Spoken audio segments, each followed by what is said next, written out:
चलिए आज हम लोग पढ़ने जा रहे हैं टॉप 50 रूल्स के अंदर जो सीरीज चल रही है उसी में से एक इंपॉर्टेंट रूल पढ़ने जा रहे हैं। टॉप 50 रूल सीरीज आप सभी लोग देख रहे होंगे, वीडियोस लगातार आपके पास में आ रहे हैं। आप इस चैनल को सब्सक्राइब करें और ज्यादा से ज्यादा तक लोगों तक पहुंचाएं इसको। तो फिलहाल हम जानते हैं आने वाले एग्जाम में कौन सा एक टॉपिक और क्रूशियल है जो एग्जाम के पॉइंट ऑफ व्यू से बहुत इंपॉर्टेंट है, वो है हमारा कंडीशनल सेंटेंसेस। वैसे तो कंडीशनल सेंटेंसेस के हम लोग को 4 टाइप और अलग अलग तरीके से देखेंगे, तो टोटल 5 टाइप्स के कंडीशनल देखने को मिलते हैं। बट मोस्ट इंपॉर्टेंट ये कंडीशन के जो टाइप्स वगैरह वेरिएशन है वो हम बाद में पढ़ेंगे, कवर करेंगे। फिलहाल हम जान लेते हैं कि किस तरह के क्वेश्चंस रूल जो है हमारे एग्जाम के अंदर आते हैं वो ज्यादा इंपॉर्टेंट है। तो हम शॉर्ट टर्म में प्रिपरेशन कर रहे हैं, तो शॉर्ट टर्म के अंदर क्या क्या चीजें समझ सकते हैं इजिली, उस चीज के बारे में जानने की कोशिश करते हैं। तो कंडीशनल सेंटेंसेस हाइपोथेटिकल सिचुएशन को रिलेट करते हुए सेंटेंसेस होते हैं जिसमें 2 क्लॉजेस होते हैं। एक क्लॉज जिसको कंडीशनल क्लॉज कहा जाता है जिसमें कंडीशन इंपोज की जाती है, दूसरा हमारे पास में रिजल्ट क्लॉज होता है जिसमें उस चीज का रिजल्ट आता है। अगर कोई कंडीशन इंपोज की जा रही है तो 101% है कि उसका कुछ ना कुछ कॉन्सिक्वेंस निकल करके आएगा। वो कॉन्सिक्वेंस डिटेल में आता है। अब रीजन क्या है इसके इतने टाइप्स होने का, वो बात करते हैं कि इसमें कंडीशंस अलग अलग तरीके से चलती है। एक कंडीशन है जो फ्यूचर से बिलोंग करती है, उसके लिए काम आपको प्रेजेंट में करना पड़ता है। एक जिसका रिजल्ट आ चुका है प्रेजेंट में, इसका मतलब उसका काम पास्ट में किया गया, और एक पास्ट टू पास्ट में चलती है। जानते हैं कंडीशनल सेंटेंसेस के टाइप 1 के बारे में।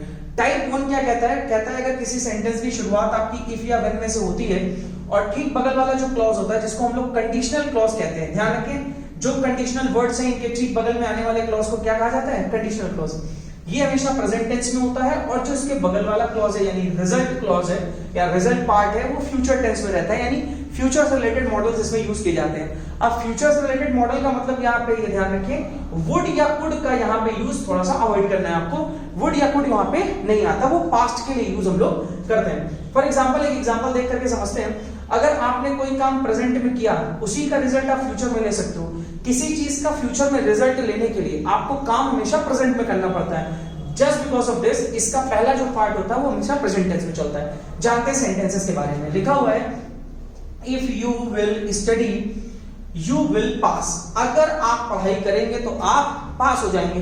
This is natural phenomena. अगर हम जानते हैं कि पास होना है तो पढ़ाई तो प्रेजेंट में करनी पड़ेगी, तभी रिजल्ट आएगा फ्यूचर में। तो अगर आप देखिए सेंटेंस को, तो क्या लिखा हुआ है? इफ या व्हेन के बगल में प्रेजेंट टेंस आना चाहिए, जबकि हमारे पास में यहाँ पे मिल क्या रहा है?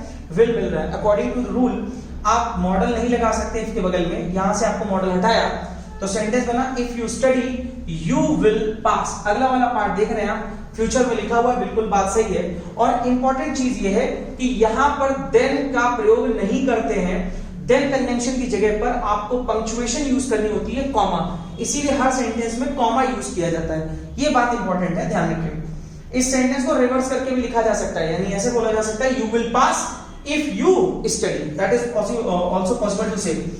If he works hard, he could get success.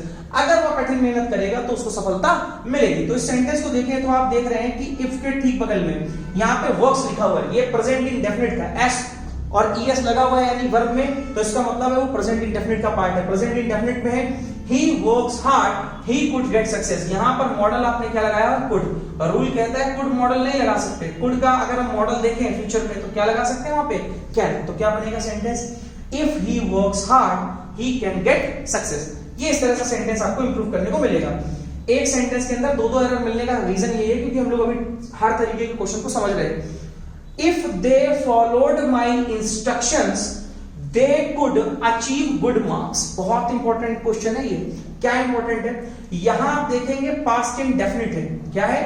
Past indefinite, क्योंकि एक्शन की जो लिखी हुई फॉर्म है वो सेकंड फॉर्म लिखी हुई, क्योंकि डायरेक्ट वर्ब आ रही है। ये टेंस, अगर आप टेंस नहीं पहचानते तो थोड़ा सा ध्यान दे, टेंस पढ़ना पड़ेगा आपको। If they followed my instructions लिखा हुआ they could achieve good marks. अब यहां पे बेहतर क्या है स्थिति? जैसा सेंटेंस लिखा है बिल्कुल राइट है, इसमें कोई भी चेंजेस नहीं होंगे, क्योंकि पहला वाला पार्ट पास्ट इंडेफिनिट में और दूसरी जगह पर आप कुड लगा रहे हो।